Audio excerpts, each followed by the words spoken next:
What is up, you guys? You're watching Sergio's Secret. Before I get started with today's video, if you can please give this video a thumbs up and subscribe button. I post a video every single day on designer and contemporary fashion, and I'm posting a video every single day for Vlogmas, so make sure to subscribe so you'll never miss any when I upload. And today's video is going to be what's it like being a YouTuber for a year. So I will say around this time last year, or like early January, I started to post a lot more consistently on my YouTube channel. And I just decided to post more because I just wanted to connect more. Always wanted to be a YouTuber, and I always wanted to put myself out there. And I would say I have had a very successful run in my opinion. So I was able to bring my channel at about 9,000 subscribers, and we're currently at 35, almost at 36 at the time that I'm recording this video. So I will say I was able to reach 26,000 subscribers in the amount of like about a year, maybe like a little bit less. Able to get millions of views on my channel and post very consistently on the designer and contemporary space. And I was able to work with a few brands this year, so it's just been such a crazy year. I will say I still have a full-time job. A lot of people think that I just do YouTube all the time. It is not. I would love for YouTube to be my job eventually, or to work as a YouTuber for full time. Have the option if I wanted to, I could. But right now, at this point in my life, I feel like I am looking for a little bit more security. We are still in a pandemic, so I will still keep my job for the time being and do YouTube as well. But if YouTube starts becoming more of a priority, there will be that one day where I will leave my job, my career, to pursue this, because life is short. I'm 20 and I have the rest of my life ahead of me. That's a conversation that I've already had with multiple people and touching bases, but as of right now, I see myself for the foreseeable future to still have my job, even though if I wanted to, I do have the option where I can leave my job and do YouTube and then do my other things that I always kind of do on the side. So now I'm doing the best decision, because you don't know the outcome of the future, especially in these rough times. So I see myself for the least few months ahead. I will still be balancing both. I asked you guys a couple of questions on Instagram. That's why I always tell you guys can see again in Instagram, because I always post a lot of great things. So here is this right here, and I asked you guys doing a video on what's it like being a YouTuber, blogger. If you ever had any questions about this topic, comment down below to be featured on an upcoming YouTube video. So like I said, there are quite a bit of questions that I got. I will go through them all. How do we like this backdrop? Like I said, I'm changing them kind of video from video. I like my kind of iconic wall. I feel like I kind of like this little bit more of like only like 3 things you see on a counter. I feel like it looks a lot more clean and a lot more minimal. So let me know what you guys think. But let's go ahead and get started. But like I said, I'm very appreciative. I'm very thankful that I was able to grow my channel. I'm still in the baby phase. I see myself hitting 100,000 subscribers in 2021. It's something that I've always wanted for myself. I think that will be one of the highest accomplishment I could make currently up to my entire life. I think it would mean more than a degree. I think it would mean more than my high school diploma. It would mean more than any other promotion that I've ever gotten. Well, I'm very looking forward to that event, and I'm anticipating for that to happen sometime in 2021. So you guys are part of my journey that are currently watching, and if you're not subscribed, I would love for you guys to subscribe so you can be part of this journey, so we can get to 100,000 subscribers, which is insane. Thinking that earlier this year I was at 9,000 subscribers, thinking, you know what, it could happen. And now that I'm at 36, I'm like, you know what, I made a good progress. All I have to do is put more videos. I just see myself continuing the hard work and moving strategically in 2020 and moving on to next year. And I also been posting a lot of timeless videos that people can reference year after year. All that and everything that I've been kind of making, I feel like will prepare me to reach that goal, which I'm super excited. But since I have been kind of in this platform for a little bit, about a year, I will say within the last maybe 5 months, I've been a lot more consistent in the beginning of the year. You know, I ultimately wanted to do this video because I know you guys have a lot of questions, a lot of preguntas. Some of you guys are YouTubers, some of you guys are not, some of you guys are aspiring or just curious. So I decided to make a full-blown video just addressing a lot of these questions that I get asked very frequently. So let's go ahead and get started con este video. First question that I got asked: is it hard coming up with videos that are always fashion related? So for me, for me, when I think of a video, when I make a process of a video, I always ask you guys on Instagram, I always ask you guys in general. I'll talk to one of my subscribers or one of my friends, and I'll ask myself, what are some video ideas that you would love to see? I have a journal, I write them all up. I always have ideas coming up, so I never feel like I run out of ideas. And also, things change every year. Handbags collections change, everything changes year after year after year, so you have to do update videos, you have to do different things. So for example, I did a Tory Burch collection video talking about all the collections. Well, that collection has changed throughout a year. Days ago I posted the the newer version of that. So there's always new things, there's always new videos, there's always new collection, and there's a lot of fashion videos that are out there. And especially on the designer basis, on the contemporary basis, you can do a vlog. You can make a full video talking about Chloe handbags, Givenchy handbags, talking about Fashion File, talking about Bloomingdale's, talking about Macy's. So I feel like the possibilities for video never end for me. I feel like I always have videos. Now there's some that I prioritize over others. I feel like I never really run out of ideas because I can always talk about. So I can make a full-blown video on this Tory Burch handbag. I can talk about my favorite items in my collection, like this candle. I can make a video on stud handbags, which is a video that I haven't made yet on my. But I mean, like, I feel like there's so many YouTube possibilities, so many types of YouTube videos that you can film.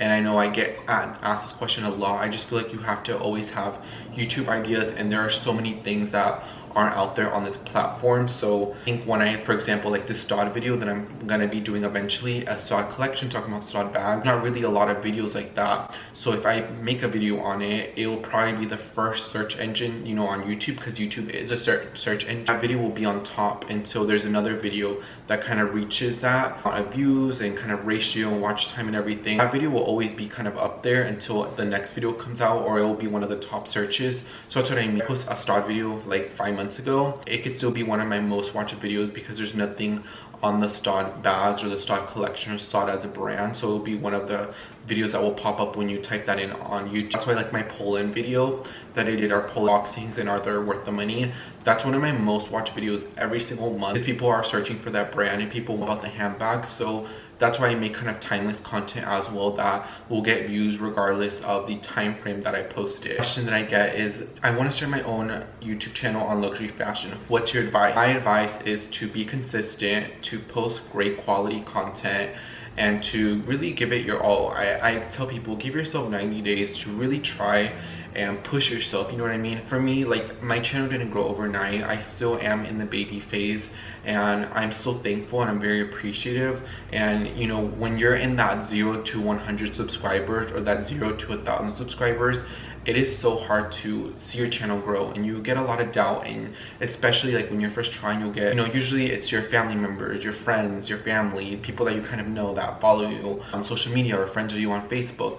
Those are the type of people that would watch your videos, you know what I mean? People, you may have a little bit of a rocky relationship, and those would be the people that will critique you, that will say the most. At the end of the day, if you want this for yourself, you have to push yourself and not care what other people say. For example, when I moved out of my parents' house, and I live in my apartment now, I've been here for about 90 days. My aunt was talking a lot of negative things about me. She was saying, I'm not gonna make it, telling my mom that I'm not gonna make it, that watch him come right back, he's not gonna be able to pay his rent. Yet again, this lady knows nothing about my finances, knows nothing about me, capable of the things that I have lined up. And so, there will be those people, even family members, which is really sad, that will come for you and attack you. We're talking about somebody that's 45 plus, that, has had their entire life, and maybe they don't have a lot to show for it, versus me, somebody that I'm young, that I'm ambitious, that I want to reach my goals, I want to accomplish things. So I would say you have to keep pushing forward, keep doing your thing, and to post fun content and find that healthy balance. But I would say just give it your all the first 90 days, push yourself, extend yourself, do the most, and see what type of result you'll execute. That would be my advice I would give to you. Do it, go for it, post consistently, do your thing, and don't let anybody stop you, or don't let anybody's critiques get to you. Next question is, how do y'all make money? YouTubers make a lot of different types of sources of money. For me, my main source is through the channel itself. I have a high CPM watch time. That's why I post a lot of vlogs or a little bit longer videos, because the watch time on them is usually 20 minutes plus, and usually people watch through halfway or more of the video. So that high watch time is very lucrative for me. That's why I like to post long video, and I genuinely, yo hablo mucho, like I just talk and talk and talk. I feel like those two go hand in hand. So that's why Google ad revenue, Google AdSense pays pretty decently or pretty well, is because the length of my videos and the type of content of the videos. I don't really cuss, I'm very professional, and the algorithm sees through that, they scan through that. So that's why my channel has been so successful, even at 36,000 subscribers. There's people that have 36 or even 100,000 subscribers and probably make the same amount that I do and probably the same view count, but the difference is the type of quality of the content or the type of videos. So fashion videos would do a lot better than gaming videos, or you know, vice versa. So there's certain genres that do super well on YouTube and some that super don't. It's honestly going to depend on the ads that are on the videos. So if I do fashion videos, you may get like a Lancome ad, you may get a Nordstrom ad, you may get a Tory Burch ad. Just if it was like a game or more of a commentary, you know, the ads may be a little dispersed and maybe a little bit different. So it honestly depends on the quality of the ad and how much they are willing to bid to be on your video. And that's how I make money, is through AdSense. I have a little bit of other things that I do throughout the platform, but the main one is going to be Google AdSense. Next question is it hard to juggle a full-time work and blog? What is more practical to commit to? So I don't know if you guys follow this YouTuber. I love her so much. I watch all of her videos. When I found her videos, I literally binge watched them. Miss Hilo Lux. I'll enter here. She just did a collection to drop. I purchased some pieces which you'll be seeing in a haul. Watch her videos. She did before is very similar to what I'm doing currently as far as my job. I just don't want to disclose a lot of information, but I work a lot of long hours and I do a lot of things. Right now I'm at the point where I'm very spread thin. You know, I would love to juggle both of them, and I will juggle them as long as I mentally can. But eventually I do see myself leaving one eventually, and that one will honestly be my job, just because I've always wanted to be an entrepreneur. I always wanted to work for myself. I'm going to be honest, I don't have the best handwriting, I don't have the best literature, you know, so I feel like for myself and the way that I am, I feel like I was always kind of meant to be an entrepreneur. Everybody in my family, like out of all my cousins, all my siblings and everybody, even like my grandparents, they've always said, you know, Sergio is going to be the one in the family that whatever he does, he's going to be successful at. So I've always seen myself as an entrepreneur. So very hard juggling both of them, guys. It is not easy, because sometimes, you know, I have to be at work at 7 or 8 in the morning, and I don't leave till 5 or 6 or 7, and then sit a little bit in traffic, and then come, and then I'm tired, and then I have other things to do. I have, you know, family that I want to see. I have phone calls that I have to do. So it is very, very spread thin, and that's why sometimes, like, you can tell on my social media when, you know, I'm tired or when I'm, you know, happy, because it fluctuates so much, because I'm always a little bit spread thin. I love my life. I would not trade it in for the world, but I do see myself eventually leaving one. But it is very hard to juggle them. It's very, very hard, especially when you want to post, like myself, like 5+ videos a week. It's very hard to juggle both of them. Answer, it is very hard. It's not very practical. You have to have a strong mindset. You have to give it your all, just in order just to give it your all just to even reach the line. So I would say, you know, I'm young, I have no children, I'm not in a relationship, you know, I think I'm in good health condition, so, you know, I can extend myself and do both pretty well and still give my 100 at both places, YouTube and my full-time. But my patience and my energy is starting to be spread a little bit thin, and it's not something that I see myself doing within the next 12 months is what I would say. But if you watch Hilo Lux, a lot of her videos, if you watch, she talks about her previous job and previous things that she does. I relate to it so much, and that's why I love her as a content creator, because I'm just rooting for her, because she just inspires me so much, because I feel like we have a little bit of similar backgrounds that I just kind of connect with. The next question, my favorite part. So I'm assuming what's my favorite part of being a YouTuber. My favorite part of being a YouTuber is meeting you guys in public. I met you guys while I'm shopping, while I'm at Target, while I'm just out and about. You know, one time I had somebody, I was eating dinner and somebody tapped me and said, oh my god, I watch your videos, and I was literally about to take a handful of food that I was about to eat, and I stopped everything. I was with the table of people, and you know, we had a little bit of a conversation, and it was great. So for me, it's always meeting people on the other side of the screen is what makes me happiest, and that's honestly my favorite part. Or when I get emails or messages on Instagram, and gotten letters in my PO box where it says, like, you know, you helped me so much through, you know, so and so, thank you so much for your advice. I think me getting the satisfaction that I helped somebody is another thing that is my favorite part. The money's great, the things that I get for free is great, you know, everything else is great, but what I really love and what I love to do is knowing that I impacted somebody's life, regardless if it's the smallest thing that they'll forget in a year from now or 6 months from now, something where, you know, they can always reference it. So I love meeting you guys, and I like making an impact in you guys' life. Next question is, get recognized often. So it's so funny because it's now starting to become a little bit, I wouldn't say it happens every day, but I will say probably 1 to 3 times a week. Now that I live in Dallas, I do get recognized a little bit more. And you know, sometimes it'll be, can I get a picture with you, which I think it's so crazy. Or sometimes it's, you know, we just have a conversation and, you know, that's that. So it very varies, but it's usually 1 to 3 times a week in all different places. One time when I pump gas, one time at dinner, you know, out in public. So it does starting to happen a little bit more frequently, which I think is so crazy, but I love it and I wouldn't take it for granted. And if you guys ever see me in public, always say hello. Only one time where I didn't say hi to somebody, and it was because I was sick and I didn't want to get that person sick, and that was the only time, because I didn't want to infect her, because I thought I had, and I was like, no, like, I'm so sorry.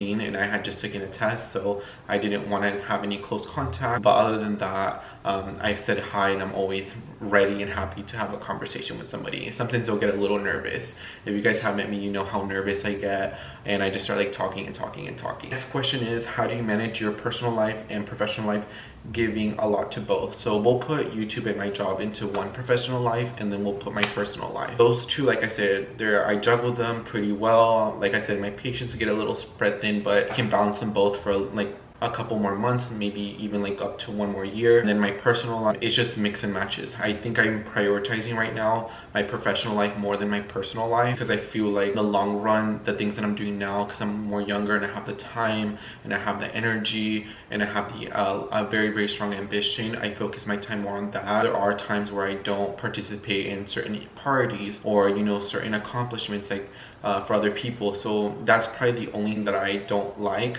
is that I do have to miss out on certain parts of life. Not all of it. I do participate in a lot of it in my personal life, but I do prioritize my professional life at the end of the day more than my personal life for the time being. I feel like once I reach a certain status, or once I, you know, one of these juggles leaves and I have one ball, now I can kind of balance them both a little bit more. I will say I prioritize my professional life more than my personal life. That's why I'm not like in a relationship or anything. It's just because it would be too much to handle on my plate, and right now I'm good doing myself. So it's hard. You have to have a lot of ambition, a lot of drive, but it's really how far you're willing to go and how bad do you want something, how bad do you want to make something.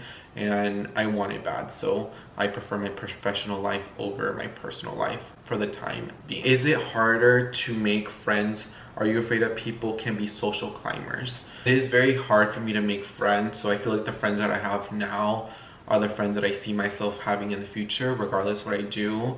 People being social climbers, I have experienced that. I can pretty much tell if you're a social climber and what your intentions are. I notice a lot of things. I'm a very detailistic in a lot of the things, so I can distinguish when somebody's being a social climber or when somebody's true intentions is not there.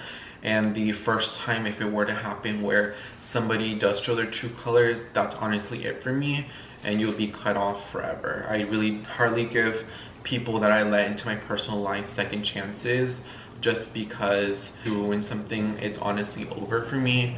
And that's how it's also been as far as dating, because I also have been getting asked that.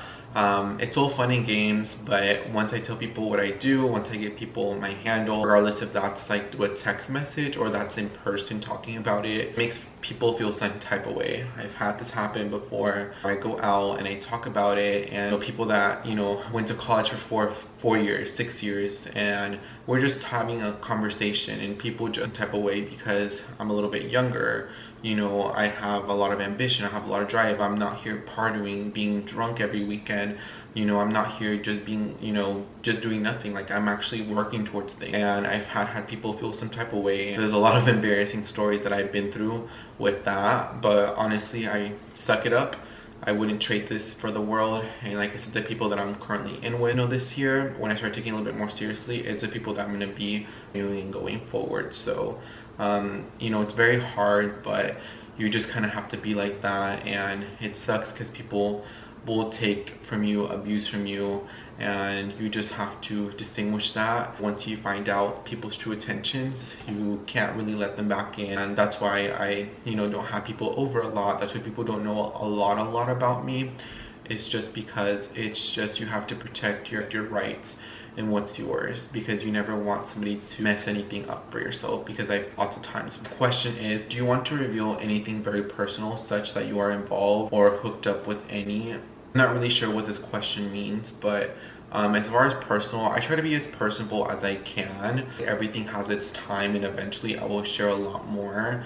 I won't be super like personal, where I'll tell you guys like personal, intimate, you know, experiences and stuff like that, just because that I feel like that's not something that I would ever want to share online. I do see myself opening up a lot more, but I think everything has its time, and so eventually that's something that I will start sharing a little bit more. I think I've been a little bit better in it, but I think in 2021 you'll probably get to see a little bit more about me, so stay tuned for that. But as far as anything that has to do with an intimate moment, that's probably something that I would not share on internet in general. Question is, who inspired you to start your YouTube journey? For me, it's always been just watching YouTubers talk about handbags, talk about clothes, and talk about fashion. Because growing up, I was very told that that type of stuff is not correct. That type of stuff is not right. You shouldn't be aspiring for those type of things or items or dreams or ambitions. So I feel like more than now that I'm an adult, or some people may even call me a teenager, but you know, now that I'm more of a young adult, I can make those decisions by myself, and I like the independence. And what really inspired me to make my YouTube is because I would see a lot of people live their authentic self, and I felt for a long time I couldn't do that. And so now I'm living my authentic self. You know, I'm not a super crazy person. I'm very calm, collected, reserved. I also like, you know, talking about fashion. I like designer items. I like contemporary items. I like talking about how to save for them, the quality, the story behind items. So I think I would always see other luxury YouTubers or other YouTubers in general that would see and living the dream. And so that's what made me want to start my own journey. And if I were to pick one YouTuber that I would say that really inspired me, I would probably say Gigi Gorgeous. I will say I don't really watch a lot of her videos now, but back then when she would post videos about her favorite stuff of the month, when she would go to LA, when she lived in Canada, like all that stuff, I still even reference, and I watch a lot of her older videos. I still see all that stuff very aspiring to me. And so I would say if there was one person, it would be Gigi Gorgeous, because I feel like she lived her authentic self. So that's what I am, and I continue to be more authentic every day. The question is, what are some of the hardest part of being a blogger that people don't talk about? First one is saving for your taxes. Oh my god, when you are a YouTuber, they don't take any money out. You do, so you have to pay taxes at the end of the year. So it will be very interesting how I will give my money to Uncle Sam. I've been saving for my taxes, but then I also have a full-time job, and I keep every single one of my receipts. So it will be very interesting to see how my taxes will turn out. So I would say that's probably one of the hardest things. And now that it's about to be a new year, that's one of the things that I kind of am thinking in the back of my mind. I would say that's probably the hardest part, but I feel like after this year, once I kind of get the gigs, and I feel like I won't cheapen out on that. I think I'll pay somebody a really pretty penny to make sure my taxes are correct, because I do not want any fines. I don't want to go to jail. I don't want to get arrested. So I would say the tax part has been like a little bit stressful, but it's something that I'm kind of like consistently thinking about.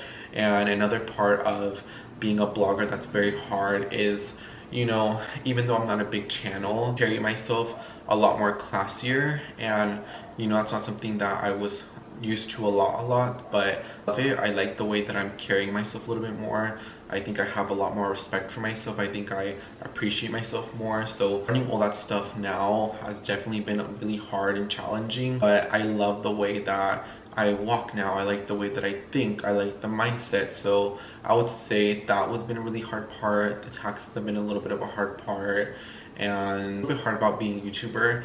Particularly, this is just my case. So Manny MUA just recently did like a video where he talked about what's it like being a boy in beauty back like in 2014, 2013. I'll leave that video linked down below. In that video, he just talked about how people didn't really get respected, and people didn't really get, you know, eye makeup, that it was a fad that it wasn't gonna last. And I feel like I'm going through that now, because I see like a lot of my peers get different lucrative opportunities, and I don't get that. And even though if I, even a little bit more numbers or less numbers, very much in the same space. So it is very frustrating to see that happen, but I feel like everything happens for a reason. And instead of being, you know, mad or angry, I just say that the opportunity is not for me. Something is bigger and better made for the works for myself. So I would just say that's a little bit frustrating and hard that, you know, so I wish I had a little bit more of the exposure and the opportunities that my other peers get on the platform. And when I say other peers, I mean women. You know, I'm a guy, I'm Hispanic, I'm gay, you know, I have a mustache. Like, I'm not the norm for this kind of designer and contemporary space, particularly talking about 75% or 80% of women's items. So I'm not the norm, so it's very hard to kind of be in that space or to be more respected in that space because it's dominated by women. So I would love to, you know, work on that and to maybe work with brands and to, you know, potentially be working with one of my major favorite brands in the future. But I feel like everything has its time, and I wait to see what will happen in 2021. But I would say that's another frustrating part, one of the hardest part about being a YouTuber. But other than that, I love it and I wouldn't trade it for the world. Next question is, do you feel like you have privacy while being on YouTube? The answer is yes and no. I mean, yes, in a sense, when I'm in my home, I feel very private, I feel good, and in my private life. But then, like, on YouTube, I feel like I've been good at balancing that yes and no about privacy, because there's certain things where I don't talk about, or you know, for people that I don't bring on my channel or show, because I want to respect their privacy and I don't want to put them out there. And then, you know, there are things that I do like to talk about. So I feel like I don't have like a lot of privacy online. I'm one Google search away from people finding a lot of information about myself. But what it is, you know, I'm a very calm and collective type person. So there's nothing that out there that I wouldn't co-sign myself. So you know, even though if the privacy is lacking a little bit, I try to have much control as I can. Were you ever hesitant or nervous to start making YouTube videos? The answer to that is nervous, yes. I feel like I still get nervous in front of the camera. I've always been a very nervioso persona. And as far as hesitant, I would say yes, but I feel like that's everybody. Everybody's always going to be nervous. Everyone's always going to be scared and hesitant to post their videos. Who's going to say in school? What are my coworkers going to say in school? Are they going to laugh at me? Are they going to bully me? Are they going to judge me? And I think I've just learned throughout the years. I've been bullied since 2nd grade. I remember the first time somebody called me a very disgusting term, and that's always, I remember from that point all the way through high school. So I feel like I've grown a lot of thick skin throughout the years. So nothing really bothers me, but it's been a build-up. It wasn't built in one day. And yeah, I still get nervous, but being hesitant, being nervous is something natural, and it's just something that you have to warm up to and get used to if you do want to be on YouTube or be on social media in general and put yourself out there. The question is it better to stick to one kind of videos as in similar topics? So I think what you're trying to say is like only making fashion related videos, which is typically what I do, and not making like cooking videos, not making like tag videos with like family members and stuff like that. I think it honestly depends on your audience. I feel like if I got out of my comfort zone and did like, you know, sitting down, having some of my friends do like a little bit of questioning, I feel like it would be watched and people would watch for it. And I think it'd be a fun video, but I wouldn't do it all the time. It would be like once out of every 30 videos I would post. I think it is better to stay in the space that you are in, that you start your channel. But honestly, your channel evolves, things change, your audience changes, your audience grows up with you. So it honestly really depends on your audience. But for myself right now, I just think making fashion videos for me is what I see myself doing in the foreseeable future. I share things here and there, but for the most part, I do kind of stay in my own kind of fashion genre. This was one of the hardest parts about being a YouTuber. I had already kind of talked about that earlier. Hopefully that kind of answers your question. This question is, what are the downsides that you're experiencing being a YouTuber? Love you, by the way. Love you so much. You always comment some of the sweetest things in the DM, so I just want to say I really appreciate you. But I would say, like I said, one of the downsides is that it takes a lot from you, especially if you are trying to make this a career, if you're trying to go from this forward. Responsibilities, you are spread thin a little bit, but at the end of the day, your ambition and your drive will push you, and if you want to make it done, you want to make it happen, You have to do it for yourself, and you have to, you know, push yourself. So a lot, and that's probably one of the downsides that I love this platform. Question is, how do you manage your time? I try to manage my time very nice. Like I try to wake up early. I try to, you know, do a lot of different things. I try to make sure my days are packed. Even if it's a working day, I may wake up a couple hours early and film a video or two. During lunch, I'm editing one of the videos. I'm putting, you know, links and everything on the description box of a video. I go at nighttime, edit videos, I post on Instagram, or, you know, I'm doing something, closing the washing machine, I'm on a phone call, I'm driving to do something. So I feel like my time management has been well. Now, what I do particularly in a set schedule, I don't have a set schedule. My schedule changes every week. There's different things to get done, different things to get accomplished. So it's all over the place, but every single day I try to make the most out of it. So I will say that there are no lazy days. There are no lazy days for me.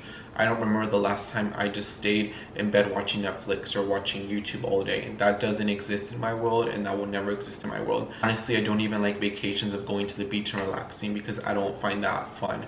You know, I can have a relaxing for like 2 or 3 hours. I like to be out, I like to explore, I like to see things, I like to get things done. So that's just kind of like the workaholic in me and the things that I like to get done.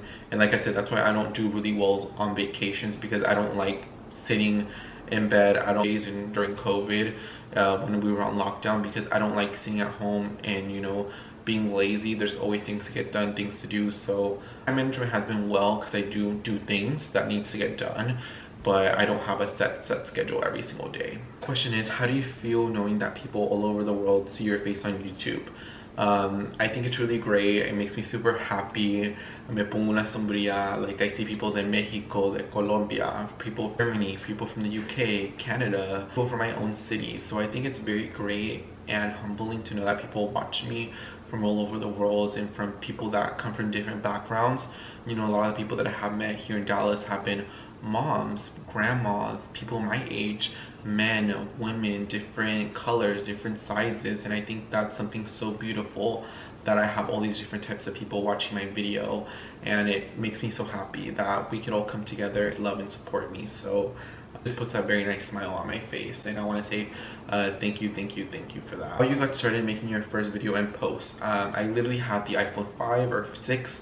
I literally went like this, filmed my video, talked. I did what's in my Louis Vuitton bag. That bag is currently privated, and I just talked. I posted on YouTube, and that was my first video. I didn't edit it. I didn't really even do a thumbnail. I just kind of like took a picture of Louis Vuitton bag that I bought when I was working at Chick, and I just, you know, that was my first video. So if you just want to make your first video, honestly, it's as simple as that. Or you can make it where you have ring lights, you edit it on a computer, you take hours. So it depends how you want it to make, but it, at the end of the day, is really as simple as just grabbing your phone, recording it, uploading it, and posting it on YouTube. The question is it worth doing it for money? YouTube, I would say no, it's not worth it for the money, guys. I would say I'm a pretty successful YouTuber for my first year really pushing myself, and I feel like even then I didn't push myself a lot until these last couple of months. I would say if you're just doing it for the money, if you're doing it for the ad revenue, if you're doing it for the free product, I'm here to tell you, like, I don't even get a lot of free product. I probably get product maybe once every couple months from brands, but then I'm also very picky on what do I accept as well. But if you're doing it for those reasons and for the fame and stuff, you'll be able to notice it in the video, and B, you'll get tired well before you even make your first check on YouTube. So keeping it honest, people that are born with it, you have to be born loving doing what you're doing. So I would say if you're just doing it for the money, I think you'll get burnt out well before you even get a free product or even $100 paycheck from Google AdSense. So that's my honest opinion. And like I said, for myself, I love doing YouTube, and I wouldn't trade it in for the world. And then the last question, guys, I can't believe we're at the end of this little Q&A, is how do you grow your channel? It's just by posting videos. Google is a search engine. You know, like I said, you can make videos that, you know, when you pop up, there's not a lot of videos on it. You make one, it's one of the top searches. Like I said, the pull-in video, one of the top searches, and that still continues one of my most watched videos every single month ever since I posted that video. So that's how you grow, just by posting classic content that people can always refer to, and then also making fun and current content as well. So finding a happy balance, posting more and keeping yourself out there is how you really grow your channel, and collaborating. But I don't really collaborate, and I don't really see myself collaborating with YouTubers probably till I hit 50 plus. I want to say that I earned my real 50,000 subscribers just by myself, or maybe even 100 just by myself, that I had no help with major collaborations. Everything was done in-house by Sergio's Secrets. So yeah, that's my little Q&A that I got from what's it like being a YouTuber after kind of a year. Like I said, mostly kind of like the last 4 or 5 months is when I really started taking a little bit more seriously.